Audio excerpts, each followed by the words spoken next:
Welcome back, and thanks for staying with us. The coroner, Magistrate Mikhail Kadiri, inquiring into the death of the late student of Dowen, Oromoni Sylvester, yesterday has ruled that the 12-year-old boy died of natural causes. In this judgment that lasted over 6 hours, the coroner attributed the death of the deceased to an avoidable case of parental and medical negligence.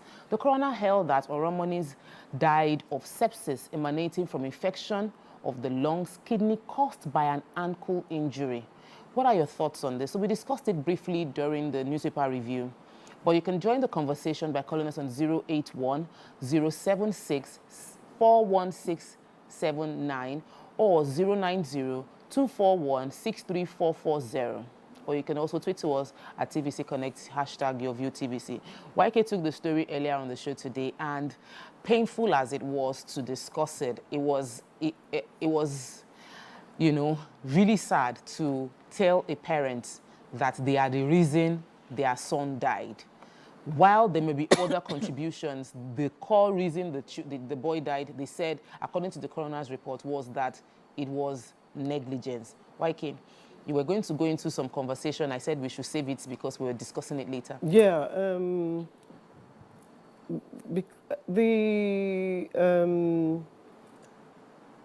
they took all the blame off the school and gave it to the parents and the doctor, which I hear. But you see, the injury started from the school. Now, I think that when you are paying such large amounts of money to schools, it should be their responsibility for the first treatment. The first hospital, I mean, around that school, you have some of the biggest and best hospitals.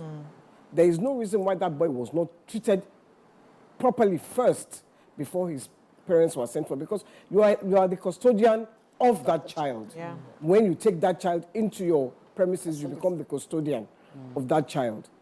So I wouldn't absolve the school 100%. The coroner did absolve them, but personally, only on a personal level, I would say for the wounds. But YK, the cause of death is what they're trying to confirm. They're not trying to confirm. I know, but was it there started bullying from the wounds or now. the cause of death. What caused the death? Exactly. What caused the death? What caused the death? Septicemia. It's from the wound, the ankle. He had a wound on his ankle. That he got while playing football. And he played that football in school. Not at home. When he wasn't getting better, they called the parents, and the parents came and took him. They too were very neglected to do the right thing. But my point is that it started from the school. So they shouldn't be completely absolved. That's what I'm saying. The blame, according to you. Yeah. You know, it's not the children, it's not the bullying. It's not, even though that too should be addressed for all schools, not just that school, because I'm sure it takes place in a lot of schools. What I'm trying to say is, if your child is in a school and the child develops a wound, I think it's the responsibility of the school to make sure the first aid and the first treatment comes from them. Okay, let me hear from Dami. Okay, I think first of all, for our viewers and some people who might be feeling that, oh, sepsis. So I went on Google and I'm saying that sepsis is a life-threatening complication of an infection.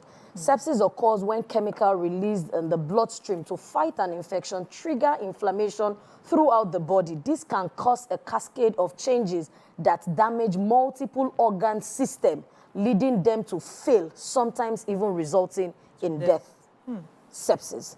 So for me, like, I went to a boarding school too, and I know sometimes some of our boarding teachers and our boarding maybe parents that's in quotes that we have, because once you're out of your house, you come on to other people as your guardian and parents. I think a lot of negligence happens because I remember then back in Command Secondary School Ibadan that I went to, we had a couple of deaths due to negligence, due to the person who is in the sick bay not granting immediate access to somebody who was detrimentally sick.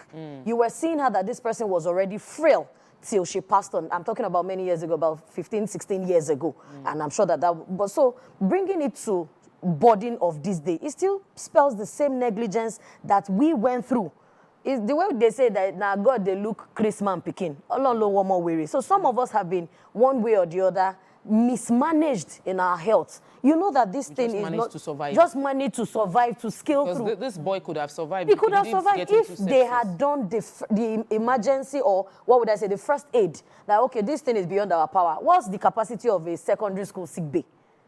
They are not to perform surgeries. Even some people are not well equipped to know that. Maybe I'll say to know that when a child is getting hot or temperature, or you can easily say, if it's not malaria, you can treat typhoid. So some of them just have this lackadaisical attitude of like, your mates have been falling sick before, are you the first time? Sharagiri, sharagiri, I mean, pack up yourself. Without even looking at probably the boy's history, if there was a medical history to his side. So like YK said, I won't totally also absolve this school. No, they could have done something better, something quicker. And if the school had been the one to tell the parent that, are you aware that this child has so, and so, it would have even been better. Other than them wanting to push everything to the parent and say, okay, we parents sometimes we might not, our eyes do not go round.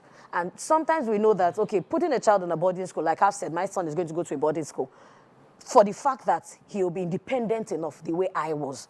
But now, looking at the medical negligence, I'm asking myself again, are you really sure? So sometimes I'm looking at him like, come, let me press your body. Where's paining you? Is this one? Are you okay? Did you fall? And we've discovered also that children, the way they are wired, sometimes because they fear the fact that, oh, a parent might be harsh on them, they might not report immediate injury. So what's the parent's job? After school every day. But this time that it's a boarding school, somebody is responsible for that child during that period. Somebody is a custodian. So it's for me is that you can pick up a phone and report your child. Oh, your child has been feeling bad.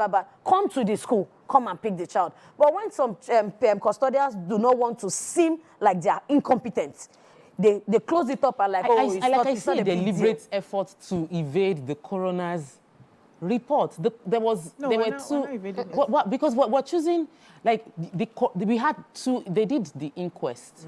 This didn't happen yesterday or day before yesterday. There was a thorough investigation. In that investigation, medical science proved that the timeline of when the boy was picked up from the school, as opposed to when he got home, and the lack of medical care led to the sepsis. He got medical care immediately. It's a case of, when we talk about we're now choosing that is the school's fault, because I know it's a tough thing to say the parents should take credit. Nobody wants to hear it that I made a mistake and this mistake has cost me something this big. But if we don't address it, we're not helping. There were some gaps in the story between when they were picked and when they went to church. Which happened even in the case of the person that was just drowned, where the person was picked, instead of going to the hospital, they went to go and do rituals.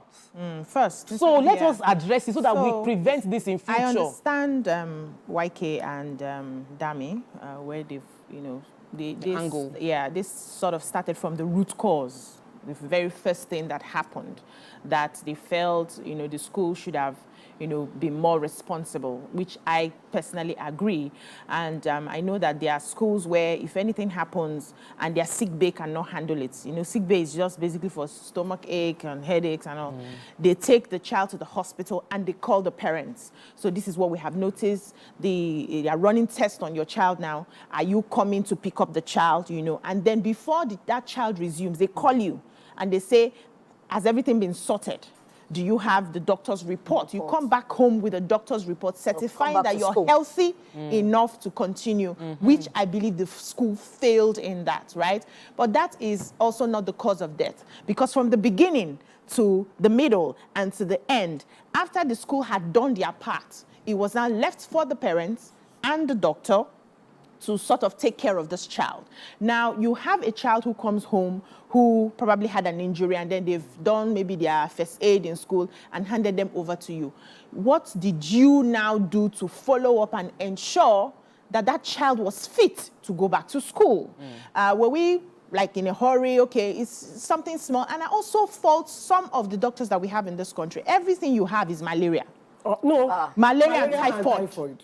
If you do not insist on taking tests, they don't even think about it. When I go to the hospital now and I'm feeling a certain type of way, and they say, okay, we're going to, when you're prescribing, I'm looking at you. we're going to, is malaria, please, can I run this test? This is how I'm feeling. Can I run that test? I call out the names of the tests that I need to run to be sure, because I've had issues of is malaria and typhoid, and after a while I discovered it was something else, right? So we know that. That's the negligence part I'm sure the coroner has spotted. And also the fact that the parents did not do their due diligence. And I know it's painful to hear this as a parent, with everything you're doing for your child, to realize that by some mistake that you have made, it led to the death of your child. No parent wants to accept that. No parent wants to believe that. But I know that we need to begin to have this intense conversations, because we are human beings. Even though we are parents, we can fail. We can make mistakes, right? And it's just painful that we now have to be learning some of these things in a very hard way. And everybody's praying that we don't learn this in a hard way, but we make mistakes. And sometimes because of our busy schedule, we do not pay attention to certain things. We just feel like, over time, like every other wound, this boy has been wounding himself now. It will be okay. Just put that powder. There's this powder we used to open. Is it red and yellow capsule? We pour it there, cover plaster. It will be fine. Now we know that with every little thing, we must pay deep attention. We must certify that that child is okay before we go back to, or send the child back to the boarding house. It's really a painful story, but we must pay attention to what the coroner has spotted for the parents and also for the doctor. I really do not know how they went about with the doctor, what he diagnosed and all of that, yeah. The doctor, did they send the child after the wound back to the school? No, that's what I'm saying. The way the chronological order of the story, boy complained of leg pain, went to the sick bay. The treatment, immediate pain relief was administered, and then he was sent home.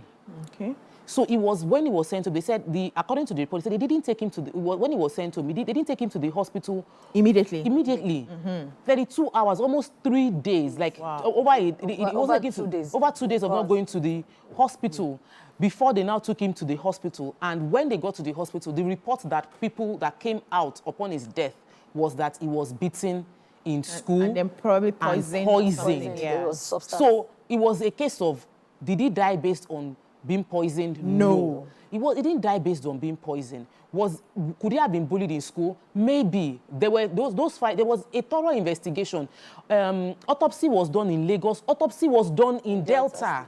So the two autopsies proved that there was no poisonous substance. If we lay that aside, and I'm guilty of this. Many of us parents, especially when we are spiritual, feel like when we pray about something, this is very, very close to home, because while I was in Mauritius, my kids had chicken pox, and my husband was busy saying, take them to the hospital. Take them to the hospital. My mommy said, they have used Agbo. I have prayed. Nothing will happen to my children. Can you take care of them? It was major quarrel between my mother, because it was just a case of get them to the hospital. Yeah. We tend to feel like, what would they do in the hospital? No. What would they do in the hospital? Because we know that sometimes there's medical negligence, but at least let the medical negligence take place within the hospital. Certified. We must, if we don't call it out, the little things that we do as individuals and as Nigerians that can be culpable in the bigger problems we're facing, we will not deal with it. So right now, there is a sad incidence of a parent being blamed for their own child's death. And we can say the school could be blamed and all of that, but we must deal with the issue. What's the response to sickness? Is to go to the hospital. Our own response in Nigeria is to go to chemists, and we must call it out. I would say that some of us, just like BC mentioned, I know a girl who is actually fighting brain tumor at the moment. She's gone through 2 surgeries. Wow. And from inception, after she complained that she had headache, it was malaria. So she had to leave Nigeria to go to Benin Republic to actually have that test done. Now, after she had the mammography and everything done, she brought back the disc to Nigeria. And the doctor said he didn't even have a laptop to watch it. Disc. Yes, we're hoping to put some money together for her 3rd surgery, which is the final one now. And she said even up until paracetamol that you administered here, it doesn't even feel that's original. It doesn't work for her. So imagine somebody who's been to the hospital about 6 times, and you keep getting malaria, until when she traveled to Benin, then they noticed that there were sprinkles of brain tumor. Hey. So she is an advocate of anybody who slumps and dies. It might just be brain tumor over a while. So these medical people, this medical architecture apparatus, they are the first respondent of our lives and safety. So I'm glad you went there. Sorry, Tokwe. I'm glad you went there. we have the father on Zoom. Oh, the father is, Yes, and it's a painful conversation to have. How could we have avoided this? What could we have done, and how do we prevent it in future? Welcome to the show. Good morning, sir. Yeah, good morning. Good morning, sir. Yeah. Please, I'm using a friend's phone. I think we can try. Okay. So we've been discussing the results from the coroner concerning the sad demise of your son, and the report and your reply to them. We'd like to hear from you. What was your immediate reaction? We have a video of it.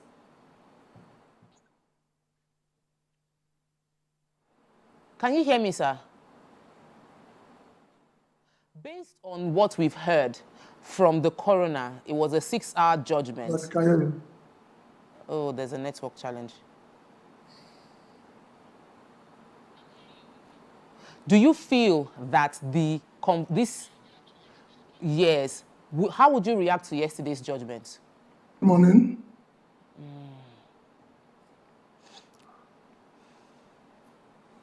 I think we're having a bit of delay, so we'll just wait. He can hear me, so we'll wait for the reply.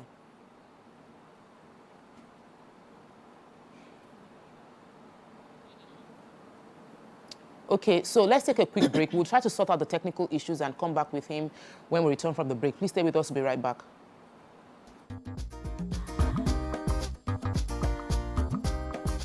Stay tuned. Your View will be right back.